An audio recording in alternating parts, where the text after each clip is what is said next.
And more or less right on time, I think we are live. Everything seems to be set up at this end. So YouTube's telling me we're live. So hello and welcome along to this week's Let's Talk Tech. And I've actually got notes looked out ready on my MacBook Air. I've actually got some stuff we're going to talk about, and it's going to be iPhone 15 that we're going to be talking about this week. But we'll get to that in just a little bit. Before I start on the main thread of this afternoon's chat, how are you? Hope you're being well, and thank you for coming back this Wednesday afternoon to me and wherever you are in the world. And it's been an okay kind of week. You'll notice the eagle-eyed of you will notice that I am back on the Audio-Technica AT2035. I have used the Heil PR40 for a couple of, well, I used it for last week's live stream and I used it for last week's podcast as well. And particularly when I was editing last week's podcast, I noticed that there was quite a lot of popping because it's a dynamic mic and there's no pop filter on it. That's what this little baby is. I'm sure many of you know, but that's the pop filter that saves any plosive sounds coming through this condenser mic. The Heil PR40 was a dynamic mic, and it was meant to have a built-in pop filter to it, but it sounded very poppy to me, and it also didn't sound as clear. You could definitely tell the difference between a dynamic mic and a condenser mic. This is very much a broadcast mic, and you can tell the difference in quality. And when I was sitting editing, Alex and I did a podcast last week, -16, which you'll be able to find on YouTube it's got its own channel, -16, and you can also find it on Google and Spotify and Apple Podcasts. Anyway, that's about an hour long. So I was sitting listening back to it, mastering it with these biodynamics on, and I just wasn't happy with the quality of the Heil. So I've swapped the Heil back out now, and I've gone back to this, which is funny. I was speaking to a close friend of mine who is an audio engineer, and I said, it's not as if a microphone can break in. And he said, well, you say that, but there technically are moving parts to it, insofar as there's obviously the whole diaphragm inside of it, the magnets inside of it. There are moving parts. So possibly, for all I know, it does break into your voice. But I just really like the way this sounds my voice. I don't very often hear myself on another mic. The Heil was one instance. Sure, it's still supposed to be sending me some mics, but hell, at this point, who knows? I'm going to stop chasing that dragon. And when I go to Alex's studio and record with the podcast with him here, I'm on a Shure. I don't think it's a SM7B. I think it's a 7B. But anyway, so I'm so used to hear myself on this particular microphone. I've got very, very used to it. So maybe it has broken in. So that was part of the news of the week. I've still been enjoying the Google. I've been using that as more and more and more. I've got more apps on it now, really been enjoying it. And I'm not ready. I won't be switching from Apple. I am still that Apple fanboy at heart, but I am enjoying the Google an awful lot. And it's made me realize just how good some of the things on Android can be. So I'm very tempted with the Nothing phone. In fact, I might even buy it later on today. I did approach them asking if there's any review units, but not surprisingly, I didn't hear back from them. It's, you know, my adage is don't ask, don't get. So I certainly asked, and I just didn't happen to get. But yeah, so I'm thinking of buying it. It's available now in the UK. They reckon it'll ship by the end of July, so about a week's time, which would fit in quite well with my content. I'm just in the throes actually of editing this week's video. So the video I put up last was the looking at iOS and Android, first time that I'd used it, and it was just seeing how I got on with, as a newbie, a complete newbie, find my way around an Android operating system. So that was last week's video, and this week's video is very much a follow-on from that, with finding some apps that work and finding ways to work around between Android and Mac. For instance, AirDrop.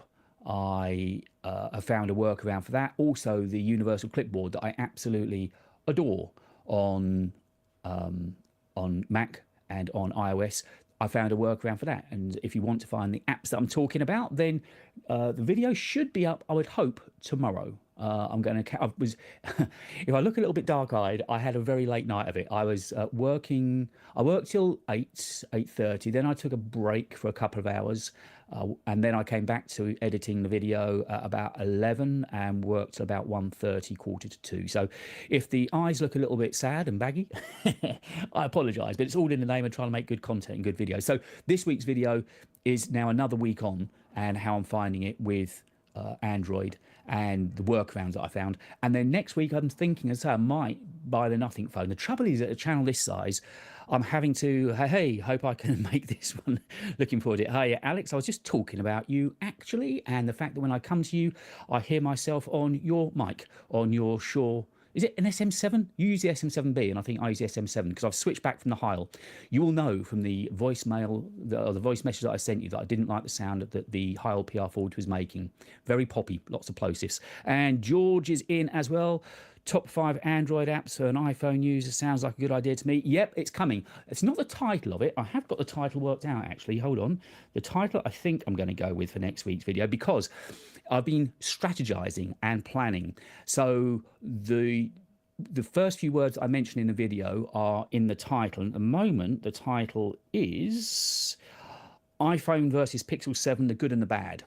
I might add in the good and the bad apps, possibly, but I've got it worked out. So that is in the first line that I mentioned in the video, and the thumbnail is kind of very pertaining to that too. But I will perhaps mention the apps because I've just got to that part in editing the video, so it's all coming together quite well. And Fred is in as well. I'm not interested in Android videos.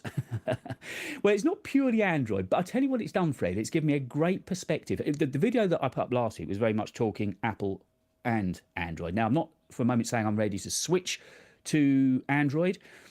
I still love Apple, and I love everything, the way it works so smoothly and so seamlessly. It's robust. It does all the heavy lifting for me every day. I mean, I would be lost if I had to try and relearn a different workflow away from Apple and iOS. I would be really, really lost. So it's not that I'm switching, but what it has done is give me a better perspective to talk about things in iOS. I can now compare, whereas before I wasn't able to compare. So now I feel it's kind of given me, I've got a better voice on it, and that is partly why I'd buy the Nothing phone as well, because it's another Android phone. And so I can then compare the two Android systems, but keep on coming back to Apple, because at heart I am an Apple channel, I think, and at heart I am certainly an Apple user. So it's not that it's suddenly Apple fanboy quits and going Samsung or going Google or going Android. It's just given me a really kind of, oh, you like the title, George? Excellent. Well, I can use this video, this live stream, as a test bed for some of my ideas. I wonder if I could show you the, I don't know where I've got, no, I don't think I've got it on this Mac. I was just wondering if, I don't think I have, unfortunately. I was going to show you the thumbnail, but I haven't got it on this Mac. I have got it on the Mac that I'm streaming off, but I don't want to risk touching that and interrupting the stream. So, but thank you. I'm glad you like the title. So, getting on to the subject then. Oh, and was there something else I was going to mention? I mentioned the Hull. I mentioned last week's video. Yes, so as soon as I finish this live stream, back to editing. I'm working from home today because I always obviously do the live stream in my podcast studio because it's quiet. Don't know what happened at the end of last week's stream, why the camera cut off. I have no understanding of that whatsoever. Exactly the same mains adapter, plugged into exactly the same strip of plugs, just cut out. It was hot, but I have got the doors and windows open today to keep it cooler. That shouldn't be an issue. But anyway. So hopefully we'll be okay this week. But if I suddenly get cut off, paid software. Yes, there is some paid software that you have to buy, but all the apps that I'm mentioning in the video that I'm editing now are all free apps, and they're all apps I've put onto that Google 7. I will obviously have to flatten it sometime and give it back to Alex. But yeah, I've enjoyed playing around with different apps and finding workarounds. And I think it might be interesting for people that are trying to work between Mac and Android. So that I'm hoping to get that up latest Friday, possibly even tomorrow. Depends how the editing goes this afternoon after I finish this. And also, I'm so excited for September 12th. Pre-ordered the last 10 iPhones in a row. The last 10 iPhones. Right, well, let's get around to our subject now then, shall we? iPhone 15. It's very much coming to that season. I know Alex put up a video, which I watched this morning, about what he was thinking about iPhone 15. And I've been in touch with my renders artist that did all the renders for me with the headset. Marcus is working on some renders for me, which I should have a set of renders through tomorrow. So it could be next week's video. So as I say, I've made some notes that we're going to try and work our way through. Let me put that where I can see it a little bit better. And I guess the first thing to look at is the design and names. They did bandy around this idea there being an Ultra this year. That seems to have gone away from any kind of rumour. I haven't heard anything of that for a long time now. So I assume we're still going to get the 15, 15 Plus, 15 Pro and Pro Max. That being the Pro in size, and all the sizes stay the same. But there are some design changes, minor design changes coming. And again, where Apple are being very canny and very cautious and very clever is that there's an even bigger differentiation now between the Pro phones and the two non-Pro phones. I can't call them cheap phones, the cheaper phones, but you know the ones I mean, the 15 and the 15 Plus. So most of the design features and changes are coming to either the Pro Max or the Pro. Now, these phones are getting heavy, and to try and ward off some of that weight, and all that weight comes from the glassware, the camera. It's very, very top heavy on these phones now. So to try and save some of that weight, they're getting rid of the titanium frame, the steel frame, and they're going to put a titanium frame on. I'm begging for 6.9. Yeah, I agree with you. I'll come to the size of the screen. I'm just coming on to that, Fred. And George is saying, got the 13 Pro Max, but well, if not upgrade to 15 Pro. Yeah, so we'll be talking about all of this. So hang around, because we're going to cover the who's swapping out, why swapping out, and so on. So looking at the screens, they are staying the same size, but the Pro Max is going to feel, I think, slightly bigger, because the bezels are now going to be ever so slightly slimmer, but more importantly, curved. So you've got the titanium chassis now replacing the steel chassis going around the bands here. And then whereas this phone is very, very square at the moment, and it's not the friendliest of phones to hold, whereas I understand of the Pro and Pro Max, they're going to have more of this kind of rounded effect that this Pixel's got. So it's going to have a more curved edge to the screen, which should make the screens feel as if they're that little bit bigger. Although technically, I believe they're still exactly the same 6.1, 6.7. I've enjoyed using the bigger screen. And I know there's a simple argument to be, well, if you've enjoyed the bigger screen, just buy the Pro Max. But the Pro Max is heavy, 240 grams. Mine's, I think, 202. And the Pixel's 212. So if Apple can shave a little bit of weight, I don't know how much difference the titanium band's going to make, but if it makes any difference, then I'm all for that. That any weight that they can save is going to be a good thing. One of the other features coming with design, I don't know if you call it design or software, is that all of the phones across the range now are going to get the dynamic island feature. Now, I've got the dynamic island on this phone, and it's kind of... it's all right. I don't use it an awful lot. Sometimes it pops up and sometimes it kind of does its thing. But it's not something I would... I mean, I think today when I was writing about it, I said it's a thing, but that's it. It's just a thing. It's nothing that I would really hang my hat on and say it's a fantastic feature to have. I'm sure Apple will make quite a big play of it at the event that's coming up in September. But it's not a deal breaker for me, the dynamic island. It really isn't. So... the only thing with the dynamic island coming means that the notch then is gone. We've completely lost a notch on all of the range of iPhones. Now, I don't know if it's just me. Fred's saying 240 grams is nothing. And anyway, they lose some switching from the steel to... yeah, I know they're getting a larger battery as well. And we'll come to that when we talk about the processor. So... the notch for me was never a massive thing, and wasn't really until I started writing and working in this space that I realised how big a hot potato the notch was. It wasn't a huge issue for me, neither is it particularly on the Mac. The Mac sometimes annoys me when I've got the big black, on the MacBook Pro, I've got the big black notch at the top, and if I'm working full screen on an app that doesn't, it's kind of sits just beneath it, doesn't go behind it, that's kind of annoying. But the notch on the phone has never really been an issue for me. But anyway, that is now going all together. So we know that we're getting the titanium frame, and we know that also we're going to be getting the same size displays, but they will feel slightly bigger, and dynamic island across the range. Then the next rumour that was doing rounds for the longest while was, of course, that we were going to do away with physical buttons and have the haptic buttons. Now, I quite like the idea of it, and I understand the benefit of it. It's one less point of entry for water to ingress, so it makes it more water resistant and repellent. It makes it the body tougher because, of course, you've got no breaks in cutting into the body itself. So that I totally understand as well. And I quite like the feel of the haptics when you're using it. The feedback you get, I think, is quite an intuitive way of using a phone. So it's a shame it's not coming. Apparently, they ran into some sort of major production issues and decided to cut it free a fair while ago. So now, unfortunately, we're just getting the same buttons, the physical buttons that we've been used to on iPhones over the recent years, which is a shame. And that's one of the things I feel that Apple perhaps is doing wrong at the moment. While I'm not expecting them to suddenly break the mold and come up with an entirely different new iPhone, I would just like something that makes it look a little bit more different than the tasteful, minor, and iterative changes that we are getting.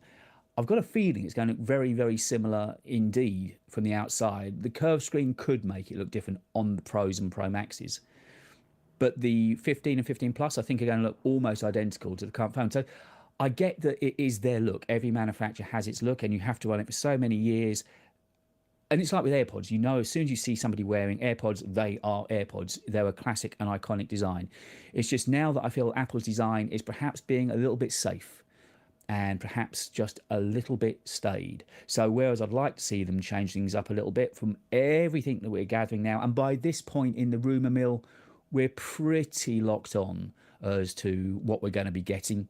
So I think most of the kind of the bad rumours have gone away now, such as the haptic buttons, and I think what we're left with is fairly good information. So, and we already know, certainly if you're running a beta, you already know what iOS 17 is going to bring to the phone. So it's now just kind of putting the final touches on what the actual handset's going to be like. And unless hell freezes over, I imagine we'll be getting the iPhone 15 in the first 10 days-ish of September, maybe up to halfway through September. They normally have the event by then.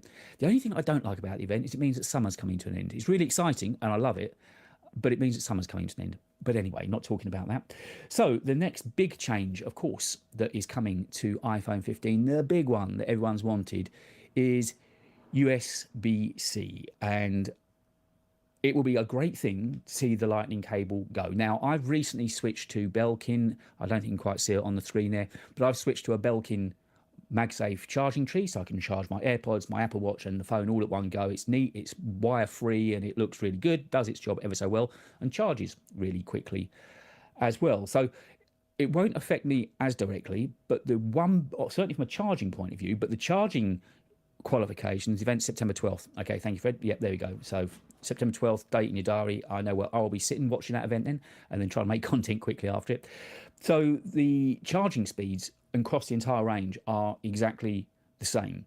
Where the big changes are coming, and I don't know, as yet I don't think Apple have been totally open about it, is that the data transfer speeds, which is the main reason for the USB-C port being of any use, they're going to be different across the ranges of phones. Now, when I bought my 14 Pro and I started to shoot ProRes video on it, and initially I was shooting all of the A-roll for my videos for the channel on that phone, which means for a 15-minute video, roughly, it's 35 to 40 minutes of shooting time when you allow for the mess-ups and so on. And getting that file off the phone in ProRes was a massive struggle. It was about 60 gigs, I seem to think. It was ridiculously big, and there was no way that you could airdrop it. So the only way I could work around it was to use the lightning cable, connect it to image capture, and get the file off that way. In the end, I bought a DSLR camera, but then equally before I got that, I stopped shooting in ProRes because the benefits that I perceived that I was getting on quality were completely weighed down by how long it was taking to transfer those ProRes files off of the phone. So with iPhone 15 and USB-C coming to it, it should be better. But on the 15 and 15 Plus, the USB-C transfer speeds are locked down to USB 2. So it will be, which I think is the same speed as Lightning, I think. But on the 15 Max and Pro Max, you'll be getting Thunderbolt 3. So then you will unlock some speeds and be able to get those big files off your phone, hopefully a little bit easier and quicker. But even then, there is, okay, I don't know about you, but I don't care about the USB-C, so whatever. No, it's only on data transfer, I reckon, Fred. That's the main issue. Not so much anymore. But if I've got that on there now, the Thunderbolt 3, I think that I would be tempted to shoot in ProRes now, even for the cutaway shots. I still use my iPhone 14. If you watch my videos, the sort of head and shoulder shots, the cutaway shots, they're still shot on that. I now shoot in cinematic mode because the files are that much smaller and easy to manage and get off the phone. But if they were able to come off the phone better now, I think I might be tempted to use the USB-C for that, just for data transfer. But as I say, even if you think you're getting those speeds off of the Pro and Pro Max, just be cautious and careful, because for some reason, only on the iPhones, I don't think it's the same on iPads that are USB-C. On those, there, unless you buy the cables with a MFI certification on, the made for iPhone certification on, you will not get the full data transfer speeds. So just be careful. I mean, I have learnt my lesson. I bought some cheaper cables once. I think I was at an airport, I was away somewhere, and to be honest, they didn't charge particularly quickly. The phone seemed to get an awful lot hotter when I was shooting with charging with those. And I don't know if they didn't damage the device. Now, that could be my imagination saying they damaged the device. I'm not absolutely sure about that. But since then, I've always used genuine Apple cables to charge with. But if you are buying the iPhone 15 Pro and Pro Max and thinking you're going to get in those speeds, just make sure that you use genuine certified cables to get all of your data transfer speeds that you can possibly get. So then we come to one of the other big changes that's coming to iPhone 15, of course, and that is the processor. Now, this links in with something else that's doing the rounds at the moment, that an M3 iMac could be coming our way in October. So we're expecting to have an event, obviously on 12th of September, we know. Why do you have to get the files off the phone? You can just edit them from my cloud. They're too big. They 80 gigs, wait for them to get into the cloud, way too big. I need to bring them into... sorry, Fred just said, why do you need to get them off the phone? Because I need to edit them in Premiere Pro, and trying to wait for them to upload to the cloud takes forever. My speeds are, in the UK, fairly typical. I've got about 15 up, so it takes a long time to get the files up there, and I need that physical file to put into Premiere Pro to edit the videos. That's why I need to get the files off of there. So yeah, there seems to be a second event coming after the iPhone event. We're going to get an event in October, which is not unheard of. We know they do that. And at that event, we're expecting some Macs. And we are expecting for the first time to see M3 Macs coming out. Probably it's going to be the 24-inch iMac, which hasn't been refreshed or updated since it came out, which was the first Mac, or one of the first Macs, to be using Apple Silicon. That finally is going to go from M1 to M3, and that will be really interesting to see the speeds of that. And equally, there's a very good story going around. This does tie to the iPhone, of course, that we're also going to be getting a 13-inch M3 MacBook Air with the 3nm architecture. So if that is the case, I think then I held back of getting the 15-inch MacBook Air because it was basically the same machine that I have sitting down here to one side of me at the moment. It was exactly the same machine as the M2 13-inch MacBook Air that I've got, just with that larger screen. And yes, having seen them side by side now in an Apple store, the screen is appreciably larger, granted, but the USP of the MacBook Air, from my viewpoint, is that it's portability, and the larger it gets, the less portable it gets. I know it's only marginally heavier and a little bit bigger, but I love the size and portability of this. It just slips into a backpack, and I don't have any worries in moving it around. Whenever I move between here and my recording studio where I shoot the A-roll for the videos, I hardly ever take the MacBook Pro with me. I always take the MacBook Air. It's got Creative Cloud on there, so I can download things, for instance, into Lightroom. I can have a look at the shots I've taken for thumbnails and so on in there. I can start a timeline in there, and then I can move it over onto the MacBook Pro when I get back. So if, as we're thinking, come October, there is an M3 13-inch MacBook Air, I think I'll be more tempted to get that than the iMac. I'm not sure. But that would interest me, because the M3 architecture is supposed to be so fast. So that would be really interesting to see. Now, of course, there'd be the first Macs with M3 in, but the A17 Bionic chip, which is going into only, you've guessed it, the 15 Pro and Pro Max, the A17 chip is going into there, and that is the only two phones. The two lower phones will be inheriting the chip from this year's phone, the A16 Bionic, which is what I've got in my phone. It's good. Be interesting to see how much better the M3 architecture and the 3nm architecture rather is on the A17 Bionic. It should make it quicker. It should make it more seamless. It should make it that little bit easier to use.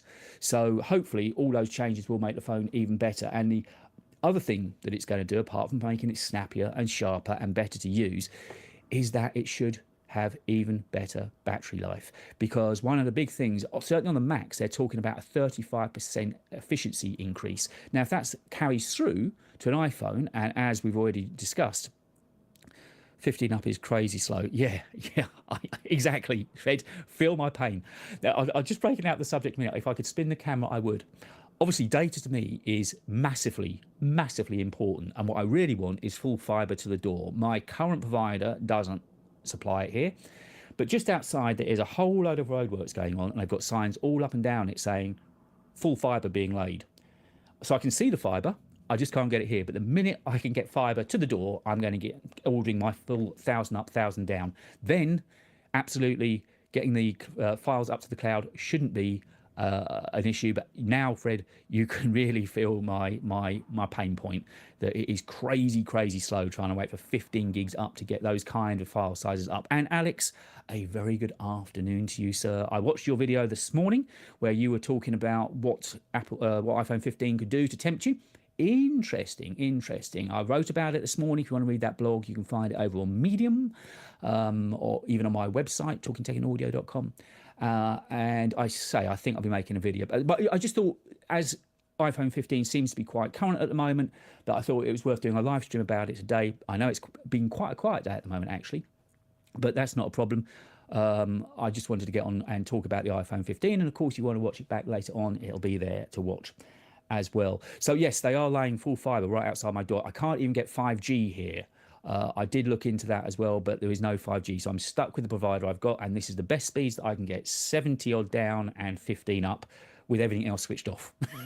And the reason, in case you're wondering, I do these streams at 3:30 of an afternoon UK time, is because I'm sitting here alone and there's nobody else using my Wi-Fi at all. So I know I've got every available ounce of bandwidth available to use on this stream. And let's just hope, as I say, that the camera doesn't cut out. So yes, with the processor, obviously then if we're getting the 3nm technology in the A17 chip in iPhone 15 Pro and 15 Pro Max, we should see increased battery life, and also they're putting a physically larger battery in it. Now, one area this week that I really have, trust me, I'm living for that better bandwidth, 1,000 up, 1,000 down. When I go to the podcast studio, there I've got speed. In fact, I'm doing a speed test on the video I'm editing at the moment, and you'll see it's roughly there, about 300 down and about 150 up. So sometimes I go there just to upload videos, because when I upload our podcast video, which is an hour-long 4K and is around about 50 gigs, this is no word of a lie, it takes about 6 hours to upload here. It is painful. So sometimes I just drive to the other studio just to use a slightly faster bandwidth. But anyway, getting away from the bandwidth and coming back more to the phones. Yeah, so with the physical larger battery going into iPhone 15 and the more more power efficient chip, we should see a big increase in battery speeds. But now this is where it comes back to the fact that I've got some comparison between iOS and Android. Now, granted, at the moment I've only used the Google, I've only used the Pixel 7 Pro, and my comparison to that is that Google say that's a 24-hour plus battery. I think they're being optimistic. I don't yet use the Google 7 as my main, as they all say in YouTube, my main daily driver. It's a phrase. I try never to say that, and I try never to say buttery smooth. Two things that I really don't like. So I'm trying to avoid saying those. But anyway, it's not my main phone, meaning that if I'm out, say, doing any training or exercise, it's not paired with the watch. It's not getting all the data from there. It's not doing Bluetooth on everything around the house. It's not doing Bluetooth when I get in the car. I don't use it for any sat nav. So it's not doing all the heavy grunting work that my iPhone's doing. And yet I come, sorry if I missed it earlier. Well, Alex, you really did. Do you think there'll be an iPhone Ultra? No. I think something I did mention earlier on, and I think the Ultra is kind of, from everything, because I did some obviously fact checking before I wrote this morning was coming online today, and I think the Ultra idea is dropped now. I haven't seen it mentioned anywhere. There was talk early on of there possibly being another model lineup in the range, wasn't there? Another model in the range. So having the Pro Max and also the Ultra. I don't know if it's the issues they're having with the haptic buttons, where they couldn't get those into full manufacturing processes. I don't know what it was, but from everything I certainly read, I watched your video, I watched the other videos, I did some reading, I went on to Mac Rumours and so on, I did some checking. I couldn't see any mention of the Ultra coming along. So it looks like the certainly the haptic buttons are going on to iPhone 16, and maybe we'll be getting the Ultra next year. But I think this year it's still going to be the same four models: the 15, 15 Plus, and Pro Max. But that gets back to their samey bit. That watch the video back, you'll see that I was talking about this kind of slightly samey idea. But yeah, so the comparison between the battery on the iPhone and the Google 7 Pro is holding up really, really well. I get through easily. Now, okay, I don't know how typical my day-to-day use is of the iPhone. A lot of the time, the nature of what I do clearly is sitting in a studio and editing. So a lot of the time I'm not out in the car, I'm not using sat nav, I'm not using heavy Bluetooth. But I do go out and train most days. Haven't been out today. I'm hoping to get out later tonight, perhaps after this and after I've done a bit more editing. But so I do sit in the studio an awful lot, but it's not left on charge all day long. And I generally get, unless it's been a day when I've clearly been using it heavily, like for instance Monday when I was shooting the cutaway shots on it. So it's running for probably about 40 minutes in cinematic mode. Sure, by the time I got back home that night, the battery was down to about 25%. But on the whole, I reckon that the battery on the iPhone stands up very, very well. So if this year we're getting an even better battery life and even better power efficiency, that can only be a good thing. So the other thing, obviously, that we all look towards the new phones each year is the cameras. They are the big selling point. Now, I've not used a Samsung yet, and the comparisons I did between iPhone and Google, the iPhone was still a better camera. Absolutely, the Google is good, but iPhone is really, really good. The quality, particularly the quality of the 4K 24 video in there, is really good. Now, the actual camera setup itself, I don't know if there's anything they could do about the design of it, though. I understand kind of why they had to have this layout of design. It is very, very top heavy, but although it's heavy, it kind of feels good quality. And also, can I just mention the glassness? I've got one scratch on here. Now, this is supposed to be ridiculously resistant glass. I've got one scratch. No, I don't use screen protectors, but I never have done. And I'm pretty careful with my phones. And virtually within a few days of using it, I got a scratch on there. I don't know how it happened, but that glass should be tougher than that, I would have thought. But anyway, on the cameras, everything sounds like it's staying pretty much the same. The cameras we're still getting a 3x 12 megapixel 2.8 telephoto lens, a 12 megapixel 2.2 ultra wide setup, and a 48 megapixel 1.78 camera on the back as the main camera. All of the basic hardware of the camera is staying the same, except for we are now getting an improved optical zoom. Now, I think the main benefit of that is it means that iPhone users can now start taking pictures of the moon. Would I be right in saying that? I don't know what other benefits there really are. Optical zoom, I don't know how much I'd use it on a phone. I don't use the zoom that I've got very often. In fact, I would more often use the macro zoom than the optical extended zoom. I just don't see the need for that very often with an iPhone. I'm guessing, I know if you're in town or you want to take a picture of the Shard or something, or you're on a river and you want to take something a little distance away, yeah, there could be a need for it. And I suppose if this periscope lens is coming to iPhone 15, then good, I guess. I don't know if it's going to make any difference to weight. None of us yet know what the quality will be like. I think you can back Apple from a point of view of quality, that if they're going to do it, then they'll do it well. And they know still, I know it's a very fine line now between Samsung cameras and the iPhone. At some point, I'll probably need to get my hands on a Samsung and try that for picture quality. But certainly iPhone always seems to be there or thereabouts with quality. So whatever they do, they're clearly going to want to do it with care. So if they do go for the periscope lens and the 10 times optical zoom, is that what they're going for, I believe, then I forgot fake moon. We've all got to do the fake moon. We've all got to do the fake moon. Will I do a fake moon? Possibly. But yeah, the zoom. So that's why the camera setup doesn't interest me so much, because I think the difference is that let's go for Mars. Yeah, that's a point. Or Pluto. Yeah, let's go Saturn. I'm sure with an iPhone I could take a decent 10 times optical of Saturn and probably get the gas around it as well. Another reason for using an optical zoom would be if you're at the cricket, if you're up at Old Trafford. And did you see that I did try my luck this week? Clearly it's come to nothing, but you got to take your hat off a man for trying. I was looking at Twitter or Threads, actually, remind me, we'll come back to this later on. We'll come back to this because I've almost finished talking about what we're expecting on iPhone 15. Then we can sort of round off with that in a minute. Prices. Now, this is a kind of a flip a coin and take your pick as to which way you think it's going to go. Early on, there were stories that the prices were going to get a hike this year, which I can kind of understand, but it goes... Well, first of all, there's no history for it. There hasn't been a... I don't think the big phones have increased in price for quite some time now. I think they remained stable for quite some time. So history dictates they don't do it lightly. But then you could say this year's slightly different. Now, it cuts two ways. Apple and the board could be looking at it and saying, well, it's hard economically. We're not going to have as many sales. We know laptop sales, for instance, are down, which is partly why they released the MacBook Air 15, because they just wanted to generate some sales mid-year.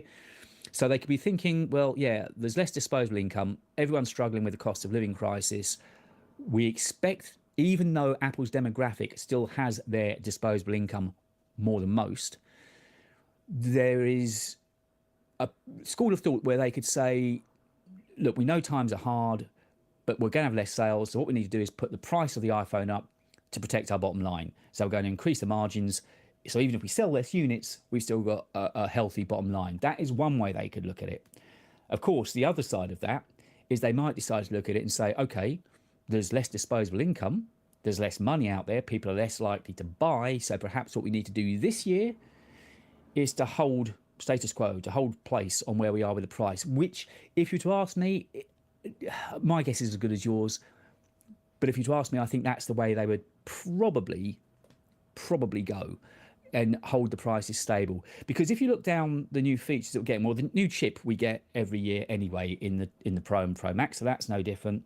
The camera's getting a slight increase. I believe the sensors are going to be improved, so you get better low light pictures. I think Tim Cook went over to Sony for a whole number of reasons, partly for Apple Vision Pro, of course, but equally to talk about sensors that are going into iPhone 15.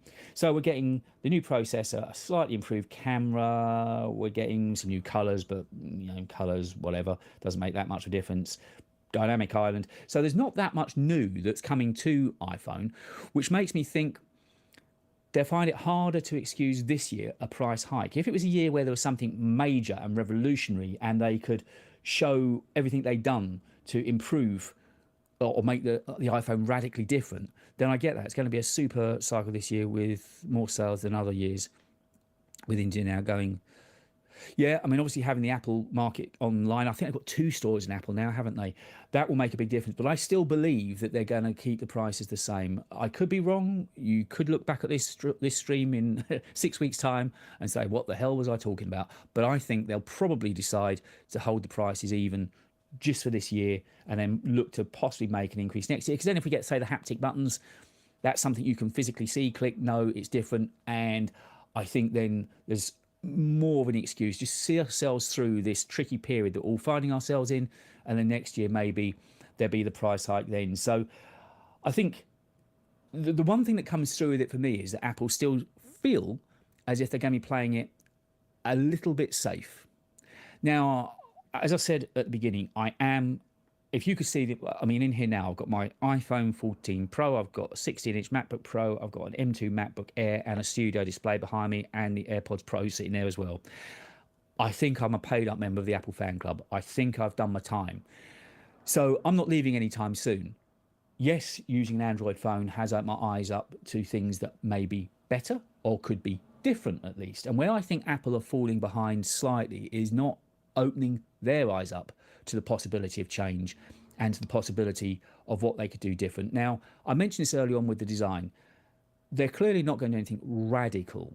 They're not going to suddenly go the route of a nothing to phone. But they could just do something maybe just to differentiate where we're at with the models, just to make it worth our while.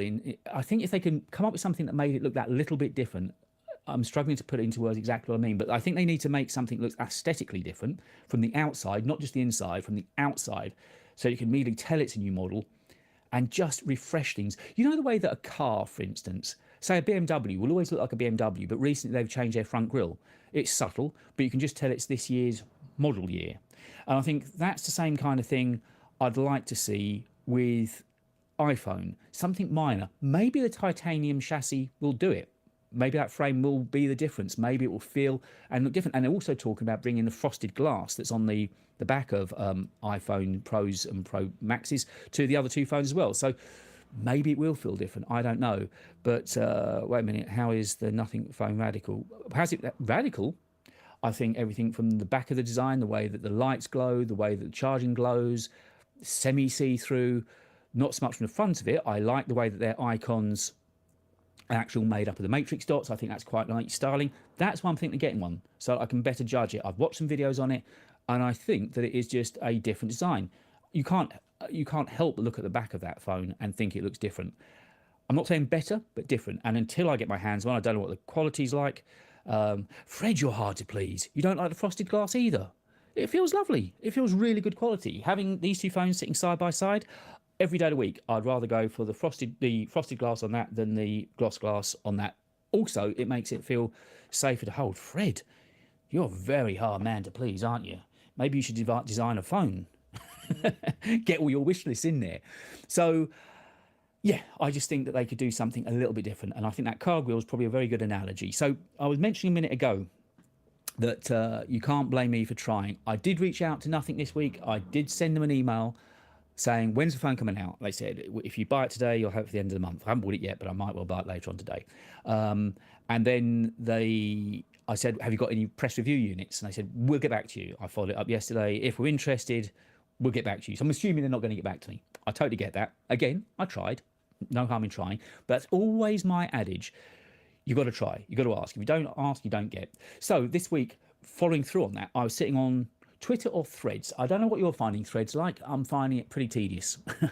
I just don't spend much time there. It doesn't feel like Twitter. And also this morning, for instance, I had an issue with Adobe. I wanted to cancel just a part of my Creative Cloud app, my subscription monthly, because I was buying an extra 20 assets, photo assets from stock every month. I had one particular client I was doing work for at the time that I needed a lot of assets for.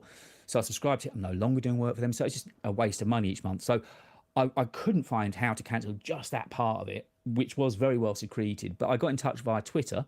Bang, it's done, sorted. They've stopped it. They couldn't have been better.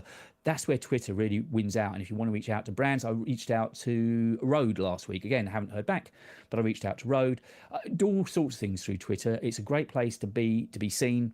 And that's also why I'm very careful about any kind of digital footprint that I leave, because effing and jeffing and saying bad words is all well and good, might seem funny at the time, but of course, if a brand is looking at you some way down the line and they see any tweet, your digital footprint's out there for life. And if somebody wants to find anything, they will find it. And I'd rather be a little bit squeaky clean on that side of things. So anyway, I mentioned Threads, back to Twitter and Instagram. I'm back using Instagram actually now as well. I'm posting on there. So at the moment, I post all of my threads on Twitter, Mastodon, Twitter, Threads, Mastodon, and Instagram, and Vero normally. They all sort of get posted around. So whenever I do anything, it takes me forever posting the links everywhere, just trying to make sure I've got as much coverage as possible. Anyhow, getting distracted. On Instagram on Sunday night, I saw this. No, I tell a lie. It was when I was watching Marquez's video on MKBHD last week, and he was looking at iOS 17 and the features. He had the one of the apps where, you know, the phone goes into the standby mode on the nightstand and you can turn it into a clock and a few widgets on it, all really good. And he suddenly turned around and say, hey, pss, pss.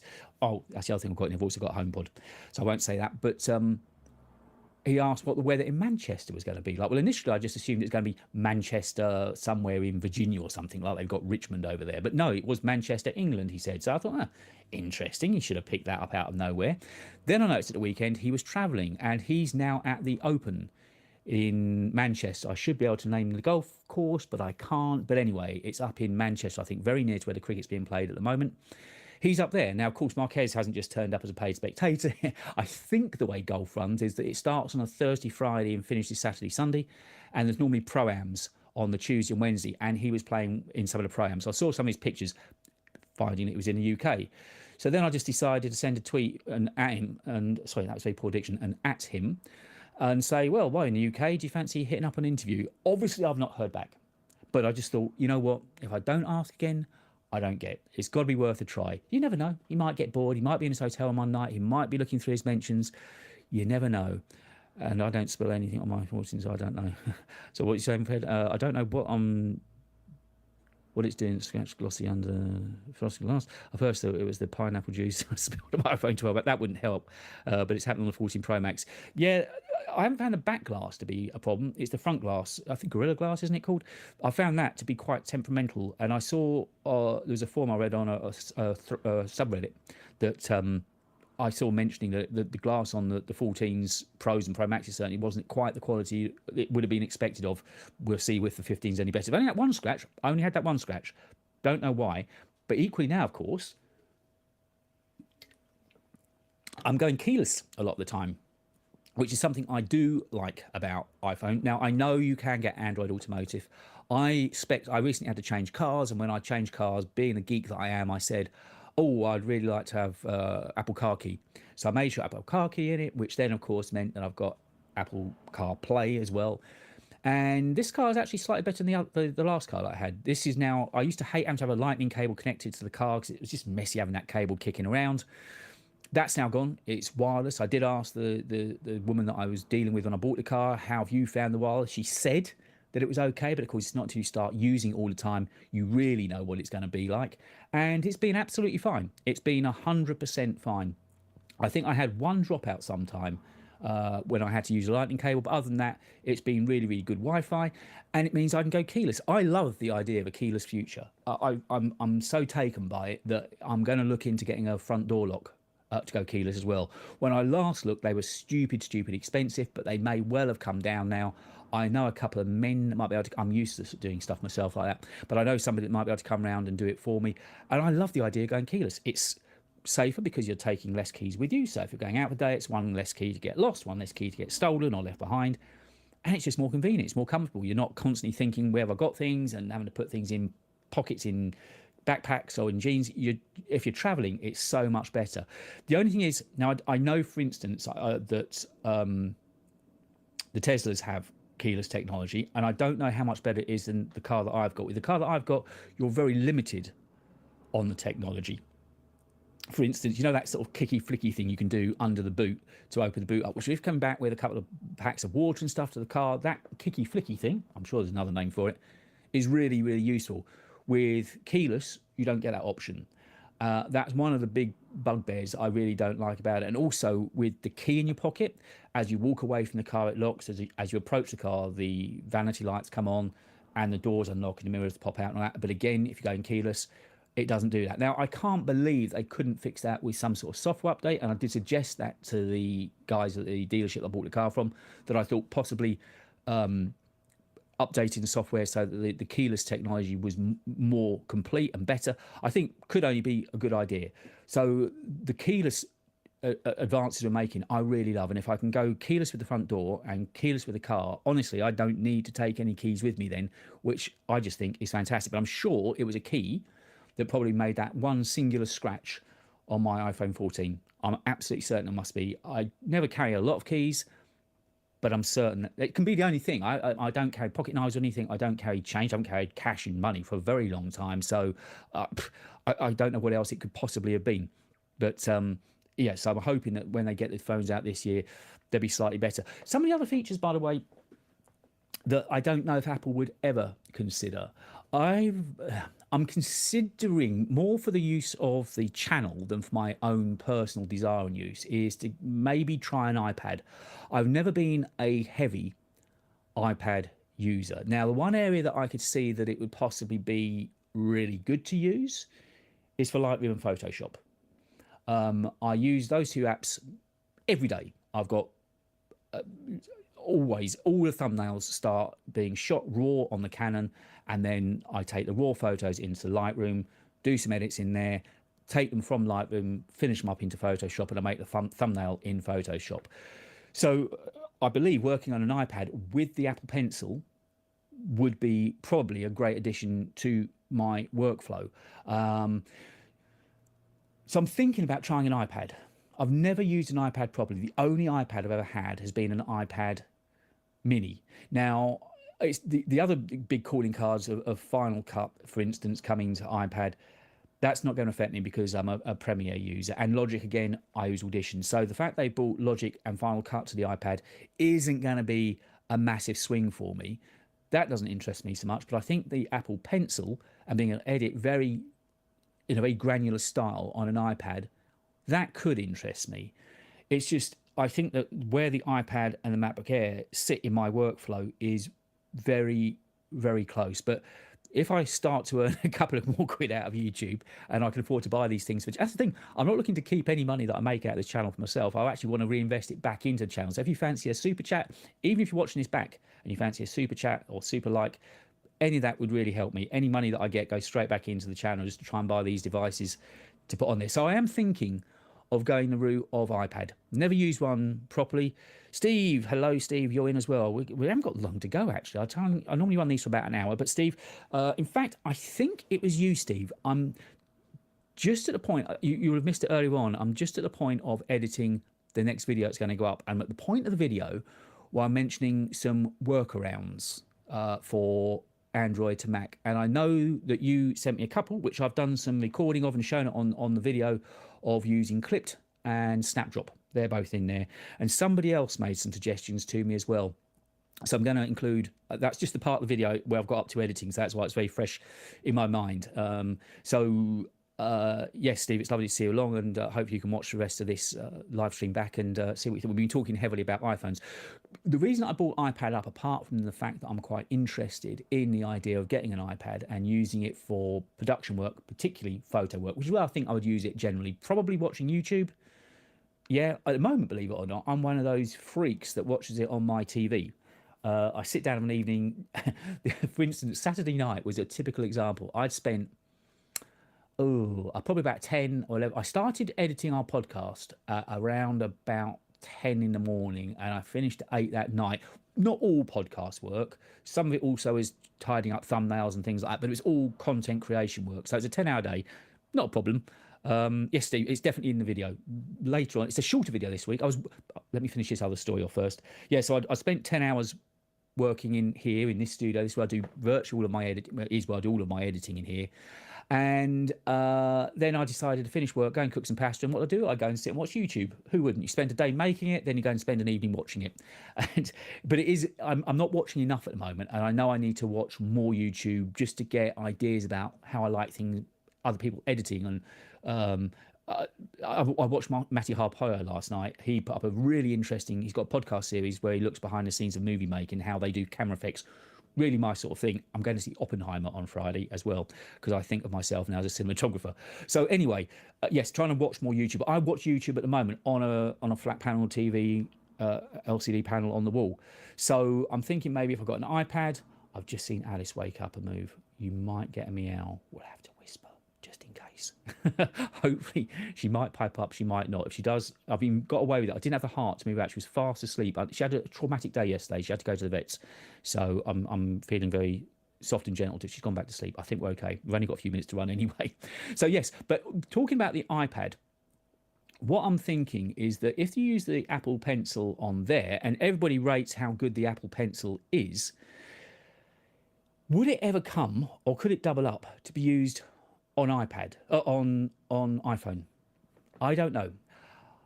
I know that other phones do it, and if you're certainly on a Pro Max where you've got the 6.7-inch screen, you could probably do some decent. If I was in a tight position and I was out and about and didn't have, say, the MacBook Air with me, and wanted to do something in Lightroom, at least having that pencil would give me the option.